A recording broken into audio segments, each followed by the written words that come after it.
I never thought that I would be released before I had a chance to prove myself. And that's kind of where the shock factor came from, really.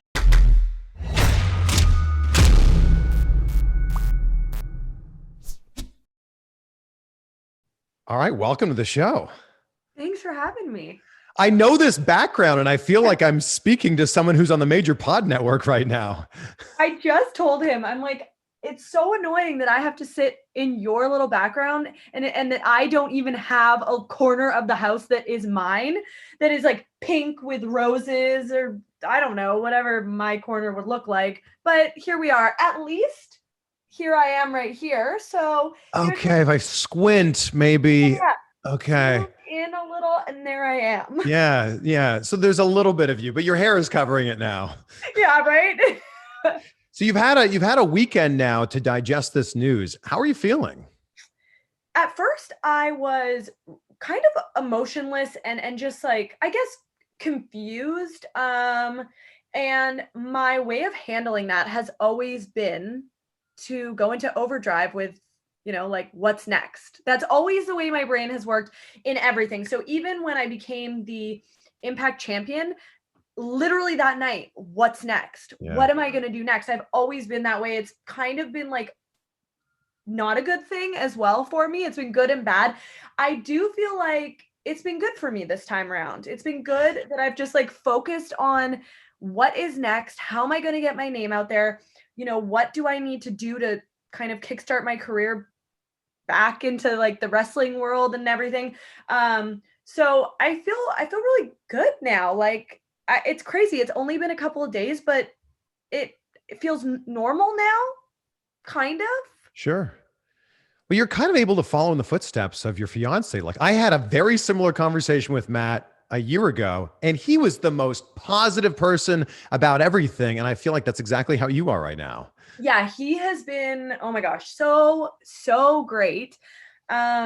He First of all, he warned me that this was coming, not necessarily to me, like that I was going to get fired, but he did call me and give me like a 10-minute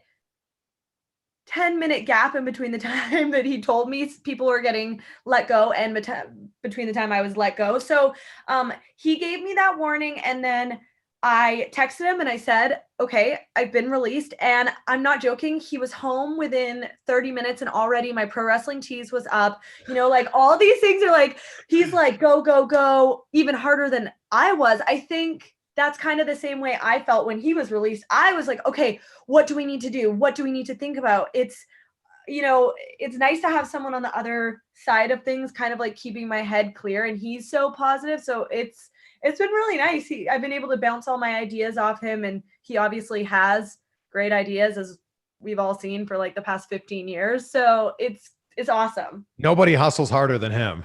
Well, except me. Oh, okay. This is why you guys are perfect together.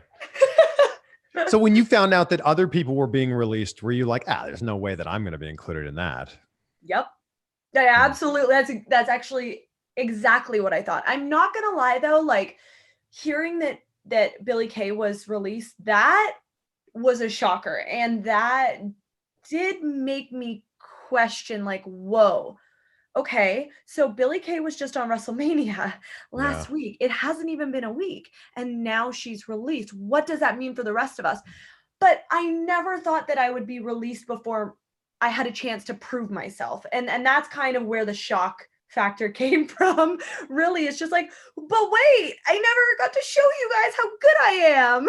Yeah. Well, and a lot of that, it's out of your hands, right? Like literally, you break your wrist and it's kind of literally taken out of your hands. You're not able to showcase what you can do. Well, that's the weird thing, is that in my wrestling career, I have always been so lucky where everything has been my decision. And, I decided to go to these companies, and I decided to push to work my way up the ranks, or I decided to really like go all in on my hot mess character, and I decided to go to Lucha Underground, and all these amazing opportunities. I was so naive to think that that's the way wrestling is. I had just been spoiled, and I didn't realize until I got to the real world, which is NXT and WWE, that, hey, things don't always work out the way you plan, and your friggin' vision board isn't always gonna, come to light right in the year that you want it to. So yeah, it's kind of been like a little like eye-opening, you know? Yeah. So what's on the vision board now, both professionally and personally? So in the immediate future, I am working on starting a podcast, which I've always wanted to do because I am such a talker, and anyone that knows me knows that I get myself into a lot of trouble just by talking. Right. So I'm definitely want to start a podcast.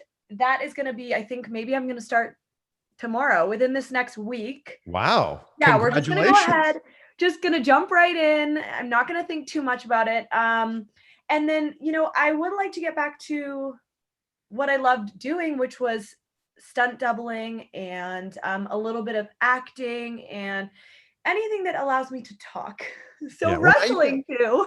yeah, now you've got the ability to do whatever you want, because I'm sure there were film roles that came around over the last few years that you had to kind of say, sorry, I'm not able to do that right now. Yeah, I had started to get on a really good track with kind of that industry in Canada, and it's so big in Vancouver, and I'm from Vancouver Island. So, I mean, I was just getting in there and I was just getting jobs and just making connections when I was signed to NXT. So, I really had to tell all those people like, hey, like that's it. That's Yeah. it. My goal now is the top of WWE. So I can't even explore those options. I need to give myself the next 5 years to do what I have to do in WWE. And so it has been kind of nice over the past couple of days to reconnect with those people. I mean, some connections are gone and I'm going to have to make them again, but it's okay. Canada's small. It's fine. I will be able to get those connections back. I love talking to a fellow Canadian. It's always so great talking to a fellow Canadian that's also like crushing it here in the US. But it's crazy that like Canadians are so happy I'm doing this, but Americans have no idea I'm Canadian. Yeah. So when I was released, a lot of people are like, hey, you'll be okay. You're a hustler. And I'm like, yeah, but I'm Canadian. Like, you guys forget, I have to get a visa. I have to get a green card. I have to figure out a way to live here. So you now need to get a green card through marriage. Oh, trust me. I've already talked to Matt. Okay, so I was released on Thursday night, and on Friday morning, on Matt's way to Wisconsin or wherever he just was, I texted him and said, we need to get married. So you need to think about when that's happening. Because, date. Without getting too technical here, you probably had an O1 visa. So I had a P1 visa and was just upgrading to an O1. I've had a couple of P1s in the past, was upgrading to the O1 and getting a green card. So I had an O1 visa and then it transferred into a green card. But the way that those visas work, for people that don't know, is you can only work for the company that has sponsored your visa. So if you don't work for that company anymore, you don't have a visa. Yeah, it's very eye-opening to Americans, Yeah. They don't know how this system works and how crazy it is, and it's hard and stressful and it doesn't happen overnight.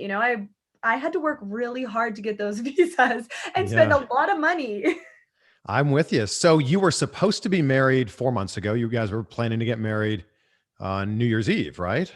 Yeah. Is there a date now?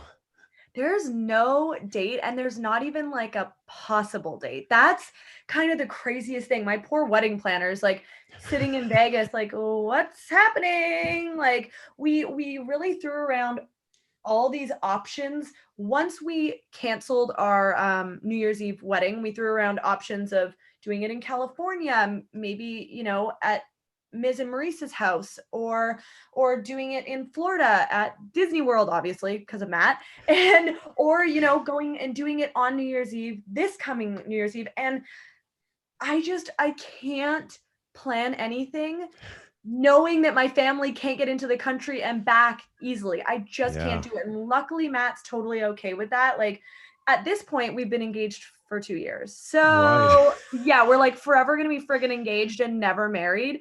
But we're kind of okay with that until he marries me next week. Yeah, it sounds like you guys are going to have a courthouse wedding just so you can stay in the country. I've tried already for like the past year to get him to go to the courthouse, and he will not, because he is very much like a romantic guy, which I love, but also like, I'm sorry, it's drive on down to the courthouse. We're getting married next week.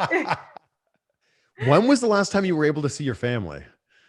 Oh man, it was December 2019. Same. Yeah. Yeah. I'm with you because my Crazy. family can't come down here because they won't be able to go back to Canada without quarantining. Mhm. I'm with you. And you guys were planning to have this, this wedding and this big event with all your family there. I know. We got really lucky. At least, we didn't have an April wedding planned, and all those poor people who, when the world went into lockdown in March, I felt so bad for all those people because it's kind of too far gone. We at least had the better half of the year to cancel and tell everybody like it ain't happening. Yeah. But yeah, I'm so close with my family. There would be no way that I could do all this without having them here. And everyone's like, well, why don't you have it in Canada? Well, it goes both ways, like Americans can't go into Canada. Yeah. It's not an easy process right now. Yeah. Other than Matt tipping you off that this was happening, did anyone inside at WWE go, hey, by the way, some cuts are happening right now? No, Oh, no. The funniest thing is that I actually sent, as I've said before, I am ruthless. I nonstop show up when I'm not booked. On the off chance, like Lance Storm always taught me, just show up ready. Always show up ready. So I would always show up with all of my gear in my car, like ready to go. I always had my spray tan on and my makeup and like all that stuff done because you just never know. And there has been times when people are needed last minute. So I had actually sent an email to them, to everyone at SmackDown, letting them know, hey, I'm gonna be there Friday. If you need anyone, I would be the perfect post-Mania debut. I will be there, gear in hand, ready to go. Like I'm your girl. yeah. Just like to out of sight, out of mind. So I want them to see me. I want them to hear from me. I want them to know that I'm constantly, even though I'm sitting on my couch getting paid, like I haven't stopped thinking about this. Yeah. And so I was like in their ear every single week. And yeah, I was ready to show up for SmackDown. I just had to go ahead and put my SmackDown outfit back in the closet today. So when you didn't maybe hear back from them on that email, did you go, ooh, it's kind of like when Okay, you, well, in hindsight, yes. sure, In hindsight, 2020. Yeah. yeah, exactly. And like I can laugh about it right now. In hindsight, yeah, that was the first email they haven't answered. So Mm. so Oh, this yeah. is like when the ex doesn't respond to your text and you go, that's a little strange. Yeah, like, in hindsight, should I have like maybe thought about it? Totally. But, my career in WWE has been anything but ordinary. So I didn't really think anything of it. And I was ready to show up for SmackDown and debut and have everybody fall in love with me. The one constant in your career, though, and I love this, is persistence. Like this whole story you're talking about, just showing up when you're not booked. That wasn't just this thing that happened last week. This is the story of your career. Yeah, there's actually a funny story that I don't know if anybody knows it, but I actually showed up I flew myself to NXT tapings before I was obviously on the roster, before I even got a job at Impact. So that would be about maybe 2015. I showed up, and I emailed NXT and they let me come as an extra. All my girlfriends that week were used. I think it was Deanna, Tessa, and myself that went, maybe Rachel as well. They were all used for those like 2 days of tapings. And I wasn't. And I was so upset, like so upset that I had flown myself from Canada and like, got all new gear and all this stuff just in case, because I thought to myself, and I've always thought this, if they see me, they're gonna love me. Right. So Yeah. I showed up with that attitude. I didn't get booked. Totally fine. They have a reason for booking extras the way that they do. And I was sitting in Full Sail and I thought, you know what? If they don't want me, maybe Impact does. And I called up Impact and I got a tryout the next day. They had tapings in Orlando. I got a tryout the next day and that's how I got hired. You called Impact while you were at NXT. I went outside. I left Full Sail. I went outside. I called Impact. I can't remember who it was at the time, who my contact was. They said, come on down. Like, we don't know if we have anything for you, but we might have a dark match, a tryout match, whatever. And they gave me that tryout match versus Mickey Knuckles, and they hired me then. Wow. So this is like, it was your way to salvage this situation. Then you had a great run in Impact. Totally. I mean, that was huge for my career, huge. And obviously the start of the hot mess, and like, they gave me all the faith in the world, giving me a title when I did not deserve it. And I was so young in my career. And that's what gave me all the confidence moving forward. They had the faith in me. So now I had the faith in myself. Right. Impact seems like they're very welcoming of you now. Like, hey, come on back, Chelsea. Because it's like a family there, you know? And Yeah. I think that they know, well, I know that they know that you have to experience WWE for yourself. You know, we all set that as our goal. When we were growing up, what did we all watch? Everyone watched WWE, WWF. So that's our goal. And we need to experience that before we can check it off the bucket list. Yeah. And it's really like that with all companies. Right now, my bucket list is Ring of Honor, AEW, go back to Impact, have a run, with Deanna or Tennille or Jordan or whoever those, top girls are. Like, I can't just miss out on those. I just have to check them off the bucket list. Do you think there's a certain amount of fragility when you sign a WWE contract? Because sure, you've inked it, you're there for 3 years or whatever your deal happens to be, but then stuff like this could happen. Yeah, that's the thing. You have to be really smart. And that's so much easier said than done, because Sure, yeah. kind of the rock star lifestyle. You get in so deep, and you're competing for those top spots like you are at any company. You want to look the best. You want to have the best gear and have the best ideas and things like that. So you're just constantly trying to kind of keep up with the Joneses. And that's tough. That's tough. Unless you come back down to reality when you get home at night, you might stay up there. Yeah. At what point in your WWE run did you go, all right, I'm really starting to build some momentum. This is going to lead to something? I don't know that I ever felt that way, because honestly, the locker room is so good and it never changed. Like, it was so good at NXT, and there was so much competition, and not just like direct competition, not just I'm looking at this girl and she's 5'8" and a brunette. It's not like that. It's that everyone is so different. And you have to look at yourself and think, well, shit, how can I make myself different? Like, Shotzi's got this cool personality and green hair, and like Tegan Knox has all the Avengers stuff, and Dakota's got crazy kicks, and Raquel is 10 feet tall. Like, how do you compete with that, right? Yeah. Like, and then finally, when you get up there, you're moved to the main roster, and you have a whole new set of girls that you are looking at like, oh my God, I am not Sasha Banks. I'm not Charlotte Flair. I'm not Becky Lynch. I'm not Bayley. How can I be the best me so I can get up there on that platform? It's really friggin' hard. Yeah. Well, it's like you've leveled up, and then when you get to that next level, well, then you got to start again and keep climbing that. And you can never staircase. plateau, you can never, in WWE and any TV company where people are watching you weekly, you cannot stay the same. That will be the demise of your career if you stay the same. You have to evolve. So what was it that you came up with where you're like, this is what's going to make Chelsea Green stand out? Oh, do you have hours? Do you have hours? I can't even tell you how many ideas I came up with. If I really think about it, they definitely all led back to the hot mess.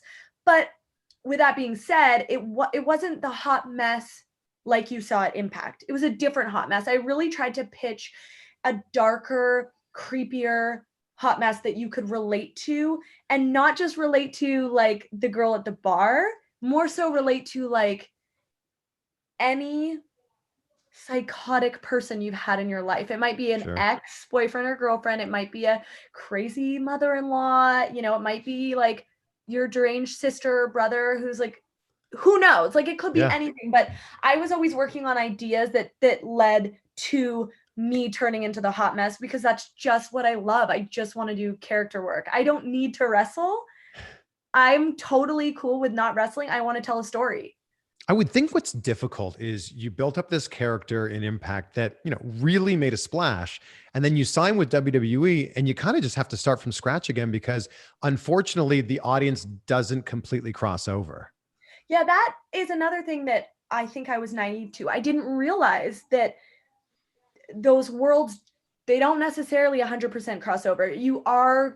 More people don't watch Impact than do when it comes to WWE fans, diehard WWE fans. Yeah. There's definitely a crossover, and I felt that like on Twitter every time I wrestled, so many fans came to bat for me, which I loved and made me definitely feel welcome in WWE when sometimes I felt so scared and nervous for these 10 debuts that I had. But it was eye-opening coming to NXT and realizing, okay, this is not going to be easy. I'm going to really have to work hard. I'm going to have to reinvent what the hot mess is. And that's something that I was really thankful to have NXT for, because there's so many eyes, so many brains in there to watch what you're doing and really dissect it and make it their own and make it your own. And I had a lot of great help from people at NXT trying to make the hot mess work in a way that we could see for WWE TV. Yeah. If we go back, who was Chelsea growing up in Victoria and what did you want to be when you grew Oh up? man. I don't think my friends are surprised that I ended up doing this. I was not a diehard wrestling fan, so they did not see me necessarily being a wrestler, but I think they saw me in the public eye in some way because Yeah. I've always tried to be the center of attention. Like I've always been the loudest one, or like the one that makes the plans for all my girls and stuff like that. So I don't necessarily think they're surprised that I'm in the public eye. Wrestling, no. I've gone through all of the careers. I was always a bartender, and then I turned into like a Coyote Ugly type bartender. What was the bar? Cowboys in Oh Calgary. yeah, in Calgary. Yeah, I did Cowboys. Yeah, so that was an experience. I worked there for so long, and I used to go back there for all my stampedes. And then I was a personal trainer and online trainer. I did acting and stunt doubling, and then all that led me to wrestling at like 24 years old. How did you find wrestling? I actually was sitting on my couch doing homework because I was going to school for kinesiology at the time. I was doing homework and a match came up on TV, and it was Nikki Bella versus someone else. I can't remember who, but I just remember Nikki because I love her so much. And I watched instead of doing my homework, and I was like, I feel like I could do that. And so I Googled how to be a WWE diva. And what did you find? I found Lance Storm School 10 minutes from me. Wow. And I was like, oh, is this fate? This is fate. I should not go to school anymore. I need to be a wrestler. My boyfriend at the time thought I was an absolute lunatic, but supported me. And I went and did my 3-month, sink or swim program with Lance Storm. And that was in January of 2014. I finished April 2014, beginning of April, and I was on Raw by August.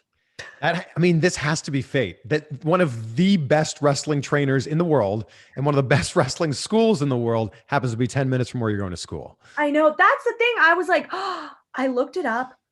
I don't want to go to school anymore. I don't want to do kinesiology. It's fate. So did you drop out of school? I dropped out of school. Wow. I dropped out of school because I believe that I did that in December. And yeah, in December, and like about a week or two later, Lance was like, we had someone drop out. Like, if you want to do this, you need to send me the money now and come to class. Wow. But what's at the heart of this story is, number one, betting on yourself. And number two, listening to your heart and following your heart. Truly, like, I really think that all of the decisions I've made before wrestling, but mostly in wrestling, have been a gut feeling, like my instincts, and they haven't led me astray yet. They've truly led me to all these amazing experiences. I mean, one gut instinct I had to release myself from Impact and head over to Lucha Underground, like that was the best decision I ever made. Wow. And a lot of people, I got a lot of flack for that, but truly for me, I knew it was my time to leave. I didn't want to be the last person at the party. And, I left the party and I started a new party, and then the ball kept rolling. Yeah. Well, there's going to be so many people watching this or listening to this that have a goal, that have a dream. And instead of going after it, they're thinking of all the reasons why it won't work. And I appreciate how you look at it the other way and go, well, no, here's all the reasons why it will work. Like, what's the worst thing that can happen? Because I'm telling you, the worst thing that can happen is that you're broke. And I was broke. I was very, very broke when I started wrestling. I spent all my life savings that I had saved up for a house on wrestling. And I mean, I cried a lot. And I was so stressed, but every single time I felt like I was at my lowest, an opportunity came, because that's what happens. You have to let yourself get that low for things to start coming to you, because you're working so hard. You're probably thinking, though, if this doesn't work out, I can fall back on the bartending or this other job or something. Like, I'll figure this out. I'll always figure it out. You can always figure it out. Trust me, there is not enough bars in the world. They're never going to be out of bartending jobs. You can always go back behind a bar and, pour some shots. You'll be good.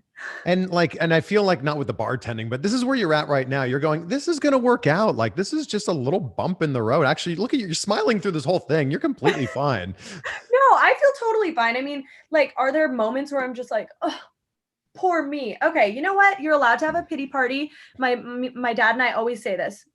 Give yourself a pity party. You want to have a pity party for the day? Go ahead. Drink your favorite drink, sit on the couch, have a pity party, and then dust yourself off, get up and go do something. Because how else are you going to get anywhere if you don't work? Get to work. Right. What do you think is the biggest lesson that you learned while you were rehabbing your injury? I really think that just over the past 2 years, I've learned that, hard work doesn't always get you what you want. You do have to realize that sometimes being in the right place at the right time, or having a little bit of luck, like, sometimes you're not always going to get exactly what you want, but I did realize that you get other things.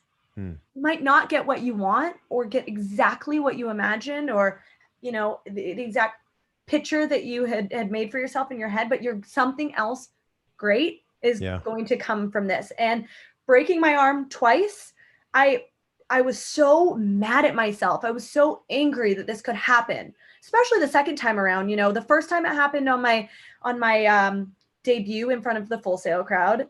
And then the second time it happened in my debut for the Survivor Series match. I couldn't have been more angry sitting there with my arm broken on the outside. But what came of that? So many vacations that Matt and I took together that we would have never been able to fit in. I've been able to go ahead and take time for myself and do things that I didn't think I was going to have time for. Just things for me, and focus on, like, my YouTube channel and Patreon and all these things. And I wouldn't have done that if I didn't have that time off. What a glass half full way to look at it. I love this. I don't know if you saw what I posted today on Instagram, but there was a quote that I saw that said, stop focusing on the glass half full or the glass half empty, and realize that the glass is fucking refillable. Yeah. And I'm like, and to add on to that, you're the one who's filling it up. Exactly. You're doing it. So guess what? You're having the pity party. Well, your glass is half empty, bro, because you're sitting on the couch having a pity party. What path were you on after, or did you think you were on after the Survivor Series debut? I mean, dang, I don't even know. I never was told what direction that was going in, but I do know it was going in a very positive direction. After I spoke with Vince, which, like, how many people can say that they got a one-on-one with Vince McMahon? At least out of my 2-year career, I had 2 sit-downs with Vince McMahon.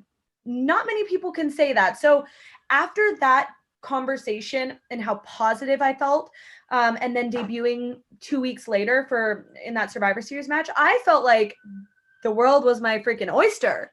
Like, Yeah. no matter what, at least I can show them I'm getting out there. I can show them I'm a superstar. I can show them that I can wrestle. And then we'll go from there. And I was hoping that I'd be able to show them my promo skills. I'm so intrigued by these conversations that you had with Vince. So take me inside that room. What did you guys talk about? I mean, I have no idea the way he is with everybody else, but he was very open to just listening to me. And I think that's the key, is that he lets you speak and then he can make a decision off of what is your elevator pitch? What do So you you got to pitch him. Yeah. I mean, I've taken every opportunity that I've had, whether it's with, Triple H or writers or Vince. I've always taken it as a pitch. Like, so I went in there and I told him who I am and what I excel at, and that I have so many ideas in my head, and I'll give him any idea. I said, like, what do you want? Tell me what you want, because I can give it to you. And he said, okay, so what are these ideas? And he let me list off 15 ideas, I think. And he wrote them all down. Did you have 15 ideas, or were you just coming up with these off the top of your head? No, thank God I had pitched them all.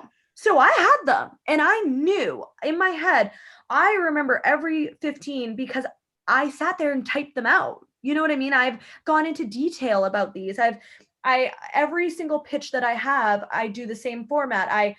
I write, a good bold title. I make sure that I get the inspiration for the pitch. I write a brief synopsis. I write all the things that could happen out of this pitch. I do the same thing every time. So I had all these. So I pitched them all. And he, after that, he kind of asked me, like, okay, so tell me about you. Like, don't tell me about the wrestler, Chelsea. Tell me about you. Who inspires you? What wrestler do you want to emulate?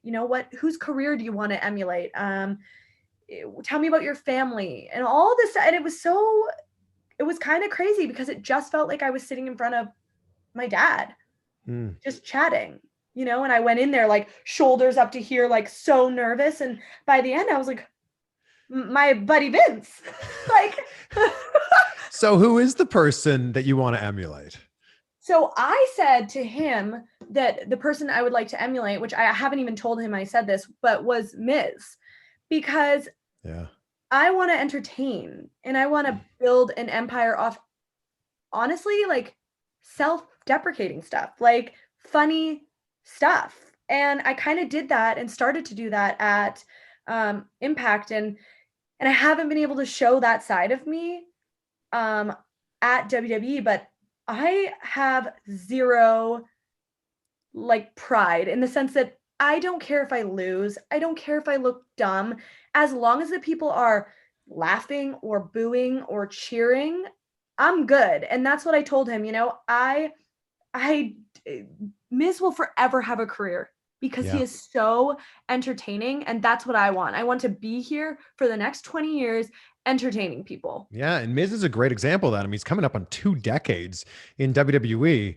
And this is no offense to Mike. He's amazing. I love that guy. He's incredibly charismatic. He's not the best wrestler in the ring. That doesn't matter because he's so damn entertaining.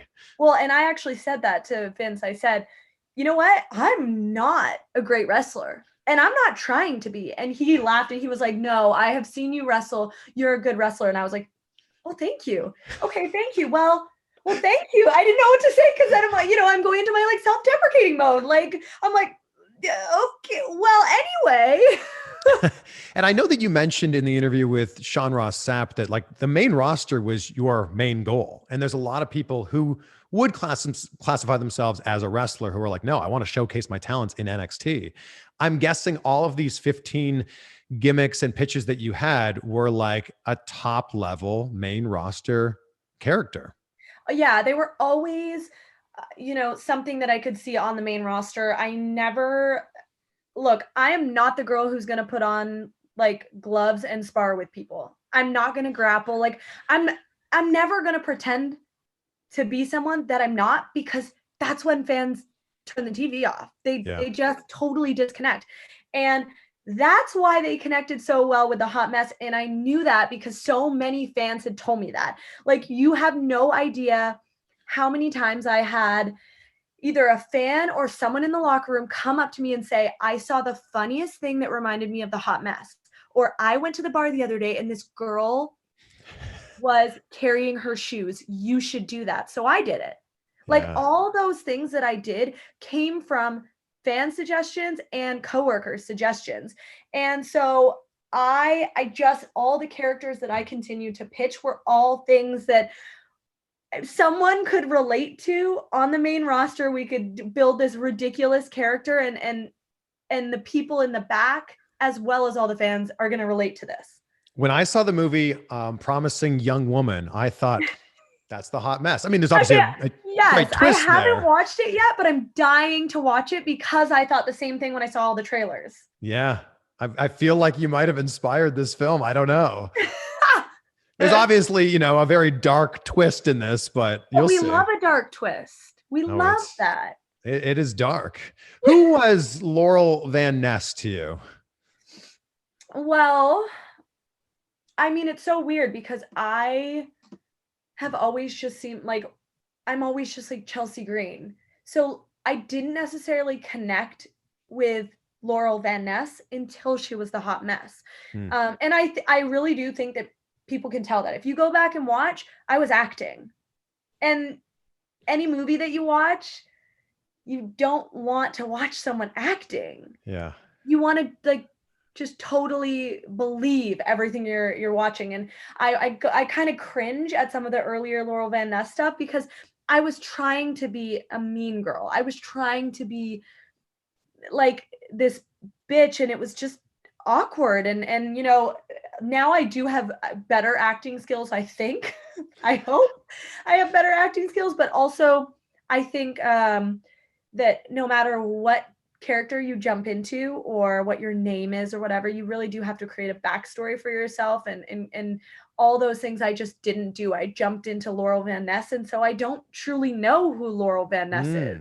That's interesting. I mean, I feel like you definitely know who Chelsea Green is. Yeah, and I mean, there are times when I feel like I don't. You know, there were times in NXT that I think you could see that I didn't. I was floundering a little bit, but I always went back to the drawing board and tried to figure out, okay, no, who are you? You went through so much to get here. That's who you are. You went through Tough Enough. You went through tryout after tryout. You know, you got told no so many times. That's who you are. You're either angry about it or you're like the underdog. Yeah. I want to talk about Tough Enough because I feel like for some people, just getting on that show might be a win. I imagine though, for someone like you, that's very persistent and very goal driven, you go, all right, step one, get on the show. Great. Now I'm going to go win this thing. Well, yes. And I do think that was my downfall in Tough Enough, was that I was so tunnel vision on getting the contract that I forgot that WWE is about entertaining people, and that show we needed to entertain. So I was so focused on, I need a WWE contract, so I'm not going to be involved in drama, and I'm not going to play into this like silly storyline. Like if I could go back and redo it, oh man, I would have gone in there guns a blazing. You know what I mean? That is why Mandy was so perfect for that show and came out of it with a contract no matter what, because she entertained us. Yeah. So you're saying you should have gone into that show with a character. 100%. Oh my God. Patrick was the biggest character in that whole thing. So like, and look at him. You know what I mean? Like him, Josh, the Yeti came in with a freaking name for himself. Like, what was I thinking? I was the wrestler, and I totally let that go over my head. That might have been the best Tough Enough cast of all the seasons. Look how many people, definitely the most successful. Absolutely. Look how many people succeeded from that. And it's so crazy. Like, man, how far people have come. Daria and Mandy, Sonia and Mandy. Wow. I mean, how many WrestleManias have they been in now? Like 3, maybe? Yeah. It's amazing. It's crazy. When you got let go on the show or sent home, were you like, oh my God, my opportunity's done. What do I do now? Well, which time? Because I got let go in the tryout, and then I got sent back. And then when I got released in the tryout, I was like, oh man, like I couldn't even get on the show. How am I going to get a tryout if I can't even get on the show? Yeah. But that was okay. I did go back to Vancouver. I called up Lance and I was on my way driving to Lance's school to go back and do some training when I got called back to Tough Enough. So that was fine. I, set So my you're sights driving on through that. the mountains and they call you and you just turn right back around. I had my mattress strapped to my roof. No joke. I had my mattress strapped to the roof of my Jetta. I was going to do the 12-hour drive from Vancouver to Calgary. And I think I got called maybe an hour before I was about to leave. Like my car was totally packed. So that was great. My poor ex-boyfriend I flew and he had to unpack my entire car and life. So, I mean, good for him. I would have never done that for somebody. But then when I got sent home on the show, I let myself cry like that night with the producers. Like we all sat in my hotel room and cried. And then I booked myself and I went to Japan and I got my first Impact tryout and I just was like, no, they are going to hire me. I just have to show them now that whatever I did wrong on Tough Enough, I can do right. So it's just a different path. You thought your path would go, like this. Now your path, maybe, it veers a little bit, but it's going to end up in the same place. If you ask anyone that wrestled with me on the indies that first year, 2014, oh my gosh, I probably pissed so many people off because I was like, I'm going to WWE. I'm not going to do this or this. I'm going to WWE. That's my goal and that's what I'm going to do. And I'm sure everyone was like, oh, you're such an idiot. That's not going to happen. But that never left my mind. No matter what I was doing it to get to WWE. So, when I went to Japan, like, okay, well, who else has gone to Japan? They've never had, their girls go to Japan. Like, I'm going to go to Japan. Went to Japan, okay, I'm going to go to Impact. And you know what? I'm going to win the titles. They've never had girls do that. I'm going to do that. And then when I left there, like, okay, well, they've never had girls come out of Lucha Underground and I'm wrestling, Pentagon on the main event. Like they've never had that. Everything I did was like, they are going to need me by the time I'm done. Yeah. I think, unfortunately, there's a lot of people who maybe aren't familiar with your work. They may be familiar with who you are, but maybe they haven't seen a Chelsea Green match. So if they go on YouTube later today, which match should they look up? Oh, man. I mean, really, I would love for them to look up All In because I'm so proud of the way I felt during that match and at the end of that match. And it was such a bonding moment between everyone in the background, all the indie wrestlers that have worked so hard and haven't been seen, and the fans who have supported the indie wrestlers and are so like die hard and want to see us succeed. And they finally were like, here are all our favorite wrestlers that we get to meet backstage when there's only like 100 people at the show. And now they're on TV, they're on pay-per-views, they're at this huge arena and we're filling it. We're the reason they're here. Like, so that was honestly, that's so far been the best moment in my career was All In and the feeling it gave me and the rest of the girls. And that's what I would want people to see. But would I like them to see me versus Pentagon? Yes, of course. Give me a little street cred. Was All In the biggest crowd you had wrestled in front of up to that point? I think so, but to be fair, I had done some big shows. I did a show in Mexico for Crash. So that was a pretty big show. So there was a couple shows. And I mean, also I was a little bit like, I had already spoken at Raw. Yeah. You know what I mean? Like I had already spoken at Raw on the Go Home show for SummerSlam where like 1 million people tuned in. So I didn't have those same nerves that I think some people did. Like I had been in that sink or swim situation already. Yeah. So it was a friggin' big crowd, but I was so ready for that. And I was already signed with WWE. So I was just so ready to like go out with a bang. Did you have to get WWE's approval to work that show? No, I didn't. I mean, I didn't. I do remember I asked right before I went out, probably an hour before I went out, I did text WWE to say, hey, can I tell the commentators on air to say this is her last indie match? Yeah. but I didn't get a response. But I really wanted them to say it because I really wanted the fans to know that like to say goodbye to me, that I was doing this and I was at All In and I had not asked for permission for this reason, because I wanted to say goodbye to everyone in the best way possible. Yeah. I don't know if everybody knows this, Chelsea, but the reason that you and Matt Cardona are together is because of Cody and Brandi. Yeah. Cody and Brandi set us up. I mean, mostly who knows what Cody did, but Brandi definitely planted all the seeds for me. I'll never forget when they came to Impact and every day, probably like 3 days in a row, Brandi said something about Zack Ryder. So I was like, by the end of the tapings, I was like, what's going on? Something's going on. I feel like, is she trying to set me up? But I didn't really know what was going on. And I remember that I was already following Matt on Twitter. So I went on and unfollowed him. Oh, you didn't want to date a wrestler. Then when he looked, because he didn't follow me. So then when he looked, I wasn't following him. So I didn't look like a fangirl. But I totally followed him. I don't even think he knows that. Wow. Now he knows. Yeah. So you didn't want to date a wrestler. Is that what this was? No, I did not. And I'll tell you a funny story. I just got an email from Pat Kenny, who does NWA now. He worked at Impact with me when I first started for the first year, 2 years. And he just sent me this email and he said, I'm so happy for you and Matt, but funny, you told me you would never date a wrestler and I told you never say never. And I'm like, wow. Oh, yeah, I told all the girls. I told Maria Kanellis. I told Allie, I will never, ever date a wrestler. You will never catch me dating a wrestler. And then first wrestler I date. What happened? I fell madly in love.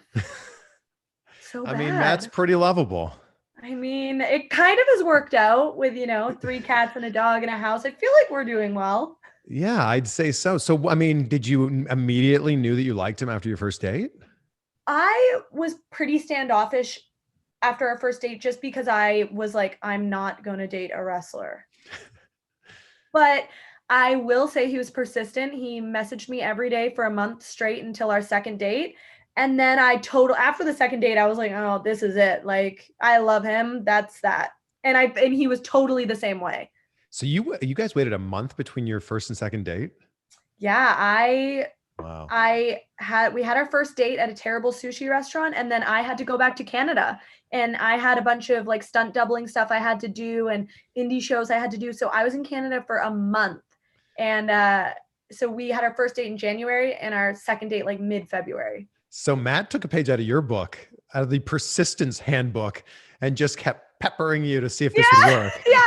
Every morning I woke up to a text from him. So, I mean, persistence pays off. Wow. And look at you guys now. I know. You'll get married one day. Yeah. We'll just forever be engaged, but that's okay. When did you find out that he was actually a giant child with everything that he collects? I think probably the third date. On one of like our first dates, he said something about like a toy room or something. And I was like, I have to see this. Like, I couldn't imagine it. Uh-huh. And he said something about like, oh, you probably don't want to come over today because I have to build shelves for my toy room. And I was like, I'll help you build shelves. Like, I'm great at building IKEA furniture. So I'm like, I'll help you build them. I'm sure that that's actually probably what made him fall in love with me, because I'm sure everybody else was like, this is bizarre. But I like kind of took everything with a grain of salt. Now, granted, not everything was in this toy room. There was almost nothing in this toy room. This toy room has like exponentially blown up since I've been with him. So I didn't know that I was getting myself into like all of this. At what point did you realize that that is what you signed up for? Oh my God. Like after year one, I'm like, okay, there is Amazon package after Amazon package coming in, and like he's going to his parents' house, he's picking up suitcases of stuff, and our garage just filled up more and more and more. And I was like, I'd never seen anything like this. And now you should see it. We can't even walk through our garage. Our garage is like something out of Hoarders. So what are you equally obsessed with? Nothing. Everybody always asks me that. I'm telling you, everybody always asks me that. Yes, I have an obsession with bikinis, but like I have a drawer. I don't have a room. You know what I mean? Like, and I'm not really your typical like girly girl. I don't like love shoes or purses or jewelry or anything like that. Like, I don't know. I'm such a neat freak that I love cleaning and giving away and donating. That's like my favorite thing to do. Pack up all of the stuff that I haven't worn in 6 months and donate it. And I just can't relate to Matt on this Well, level. bikinis are a pretty good obsession if you live in Florida.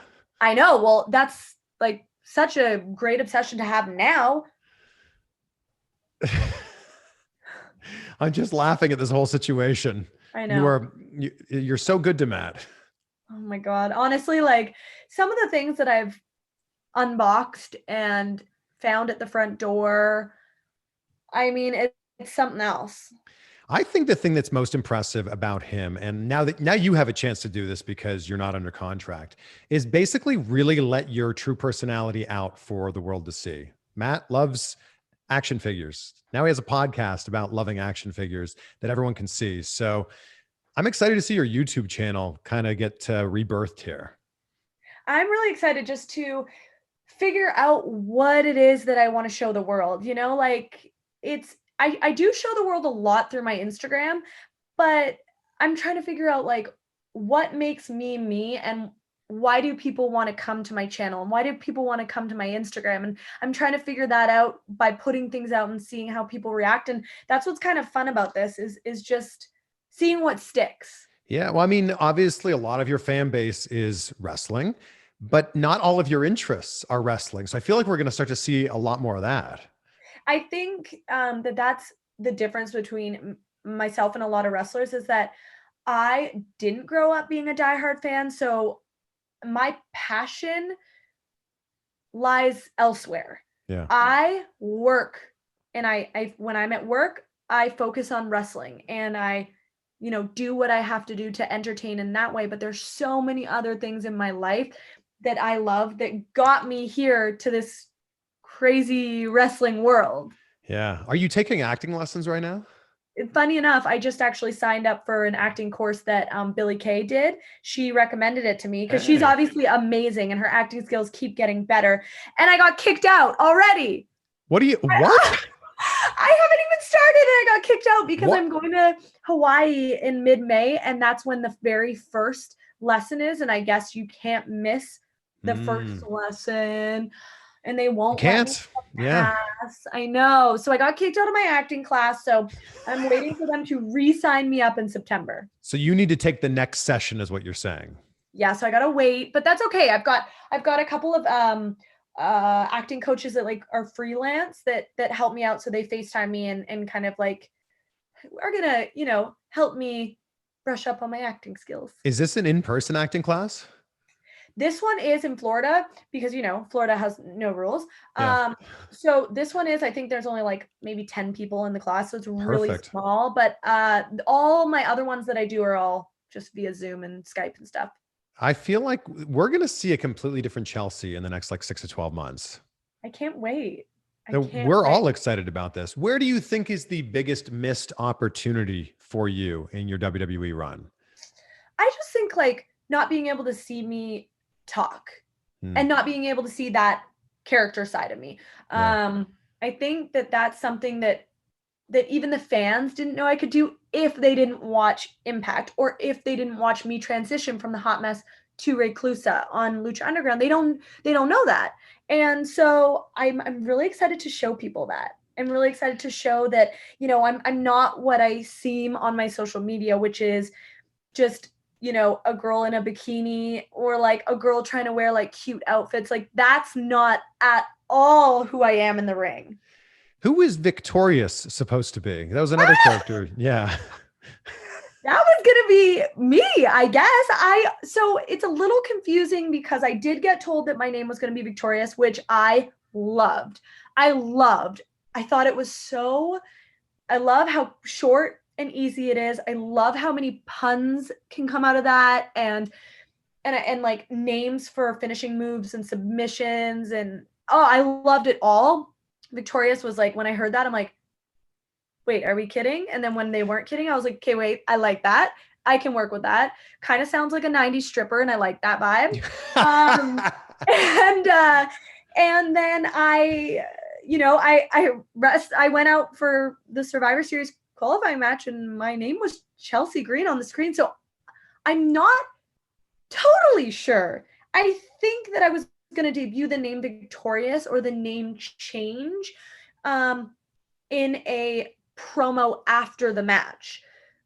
I still am not 100% sure if that's true, or if the line of me saying I'm victorious was just because maybe I was winning. I don't know. How can the victorious character lose though? It's your name. I think that's the funny part of it, is that I could see myself always losing and pulling a Brian Myers. Oh. And having the name Victoria, like, I don't think there's a middle ground for Victorious. I think she has to win, and she has to be the best or almost the best, or she has to be like a total loser, and that's funny. And that's how she turns into the hot mess, is how I imagine. I'm just thinking of it being a 90s strip club name. Victorious to the main stage, gentlemen. Right? Isn't that, tell me that that's not like, now you're never going to think of it any other way. And you can just change the lyrics to Bobby Roode's entrance theme. Oh my God. I can't even tell you how many people sang Glorious to me. I'm telling you, everyone would come up to me and sing Victorious. And I'm like, I couldn't get it out of my head. Yeah. Have you always been this positive and this bubbly?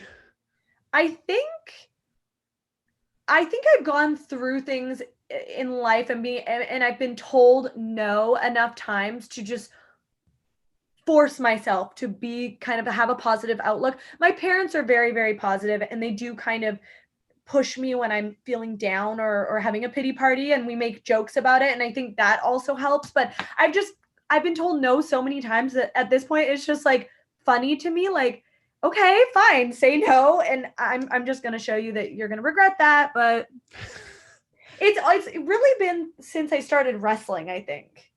Yeah. I mean, it's great. It's so infectious too. Thanks. And I've really enjoyed this time, like learning so much about you. And like, I'm so super excited for what's next. I guess, in about 3 months, we're going to see you back in the ring somewhere. July 14th. I'm going to be somewhere. Don't know where yet.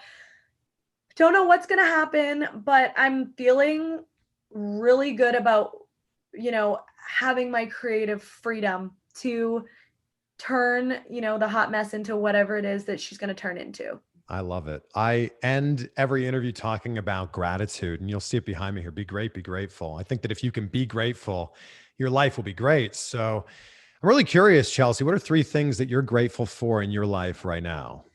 Okay, well, I'm definitely grateful for Matt and his positive outlook. I'm grateful for the connections that I made on the indies.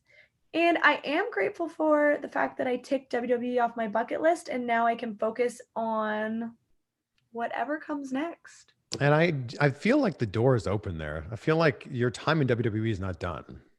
Yeah, and they do always tell you that WWE is such a revolving door, and we saw that with like Jinder Mahal, like and Drew McIntyre, like all these guys have left and came back as champs, and I would love to get a call from WWE saying, we want you back, because it's like an ex-boyfriend.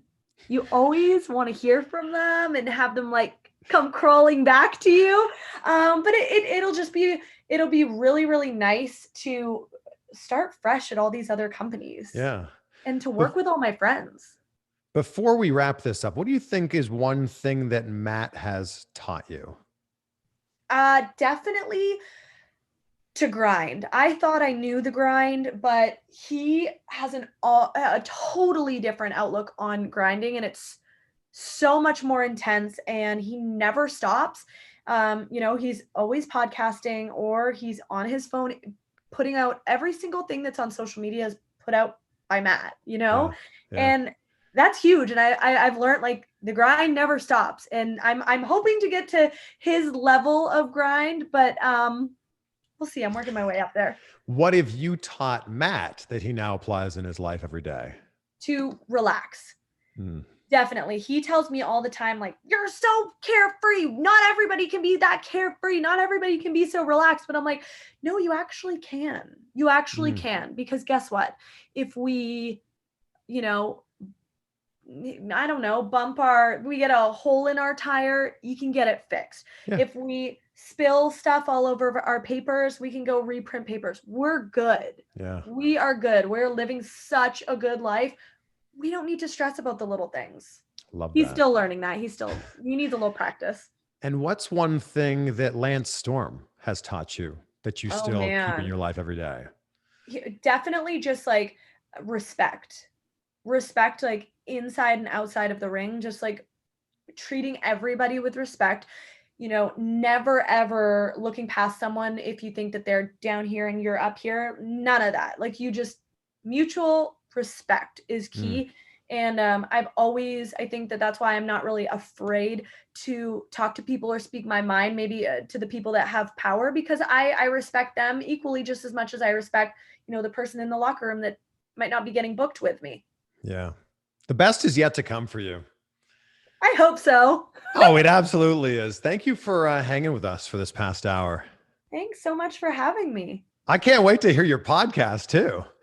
Just you wait. I'm going to try to get it out on Monday, so we'll see. There we go.